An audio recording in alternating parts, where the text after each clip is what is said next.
அஸ்ஸலாமு அலைக்கம். Hi friends, எல்லோரும் எப்படி இருக்கீங்க? நாங்கள் ரொம்ப நல்லாயிருக்கோம், அல்ஹம்துலில்லா. இன்றைக்கி வந்து மண்டே மார்னிங் வீடியோ தான் இது. மேக்ரோனி, சிக்கன் மேக்ரோனி செய்யலாம் அப்படின்னு சொல்லிட்டு நான் வந்துட்டேன். இந்த மேக்ரோனி எப்படியோ எனக்கு இந்த ஐடியா கிடச்சிச்சு மார்னிங்கு. நான் ஒரு ½ அன் ஹவராவது யோசிச்சிருப்பேன் நம்ம என்ன சமைக்கலான்ட்டு. சமைக்கிறது கூட ரொம்ப ஈஸி தான், இதை யோசிக்கிறதுக்கு பாருங்கள் ரொம்ப கஷ்டம். சரி, இன்றைக்கி மேக்ரோனியே செஞ்சுக்கலாம் அப்படின்னு சொல்லிட்டு மேக்ரோனி செய்கிறக்கே வந்துட்டேன். சிக்கன் வந்து நேற்று நாங்கள் வெளியில் போய் சாப்பிட்ருந்தோம். அதில் வந்து மீதியான சிக்கன் வந்து பார்சல் பண்ணிட்டு வந்துட்டேன். அந்த சிக்கன் தான் வந்து குக்கர் வச்சுக்கோங்க. குக்கரில் தான் கொஞ்சம் ஈஸியாக இருக்கும், அதனால் குக்கர் வச்சுக்கோங்க. நல்லா ஆயில் வந்து நல்லா ஹீட் ஆனதுக்கப்புறம் நீங்கள் ஆனியன் சேர்த்திக்கோங்க. ஆனியன் வந்து ஒரு மீடியம் அளவுக்கு வதங்கணும். ஏன்னா வந்து நம்ம வந்து ஹீட்டாக இருக்கிற எண்ணெயில் ஊற்றினோம்னா சீக்கிரமாகவே வதங்கிடும். அது இல்லாமல் டேஸ்ட்டு நல்லாயிருக்கும். அதனால் மேகி, மேக்ரோனி, பாஸ்தாலாம் செய்யும்போது இந்த மாதிரி நல்லா ஹீட்டானதுக்கப்புறம் ஆனியன் சேர்த்திக்கிட்டிங்கன்னா ரொம்ப நல்லது.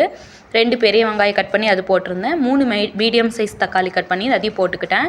ஆனியன் வந்து ஒரு அளவுக்கு வந்து வதங்கிருச்சு.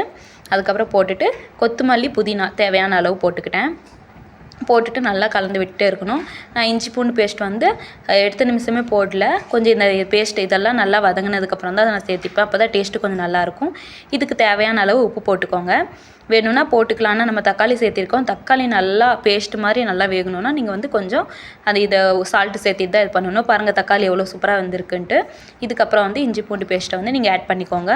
டேஸ்ட்டு வந்து கொஞ்சம் நல்லாயிருக்கும். நான் வந்து வீட்டில் அரைச்ச இஞ்சி பூண்டு பேஸ்ட்டு தீர்ந்துருச்சு, கடையிலேருந்து தான் வாங்கியிருந்தேன். மேகி மசாலா 2 டேபிள் ஸ்பூனு, மிளகாத்தூள் 2 table spoon, chicken masala 2 table spoon, அவ்வளோதான். ஏன்னா நம்ம வந்து சிக்கன் மேக்ரோனி செய்கிறோம், அதனால் சிக்கன் ஸ்மெல் வர்றதுக்காக சிக்கன் மசாலா சேர்த்திருக்கேன். அதுக்கப்புறம் வந்து இதெல்லாம் போட்டு அதையும் நல்லா வணக்கினதுக்கப்புறம் நீங்கள் ஒரு பவுல், எந்த பவுல் எடுத்து அளந்து போடுறீங்களோ அந்த பவுல்லே நீங்கள் வந்து வாட்டரும் கரெக்டாக போடணும். அதனால தான் நான் வந்து 1½ கப் எடுத்திருந்தேன். நம்ம 1½ கப்பு எடுத்துக்கிட்டோன்னா 1 கப்புக்கு வந்து நம்ம 1½ கப் அளவுக்கு வாட்டர் சேர்த்திக்கணும். அதனால் வந்து நான் 3 கப்பு வாட்டர் சேர்த்திருக்கேன். அதனால் நம்ம எந்த ஒரு இது எடுத்தாலும் கரெக்டான அளவுக்கு எடுத்துக்கணும். அதோட அந்த மேக்ரோனி போட்டேன் பார்த்தீங்களா, அதே பவுலில் வந்து நான் வாட்டரையும் கலெக்ட் பண்ணி ஊற்றி குக்கர் 3 விசில் விட்டால் போதும். ரொம்ப சூப்பராக வந்திருக்கும். பாருங்கள் எவ்வளோ சூப்பராக வந்திருக்குன்ட்டு. அப்படியே கொஞ்சம் உங்களுக்கு வந்து அப்படி இந்த மாதிரி வாட்ரு வந்து கொஞ்சம் இருக்கணும், அப்போ தான் நல்லாயிருக்கும். ஏன்னா வந்து ஒரு ஜூஸி மாதிரி இருக்கும், அவ்வளோ ஒரு சூப்பராக இருக்கும்.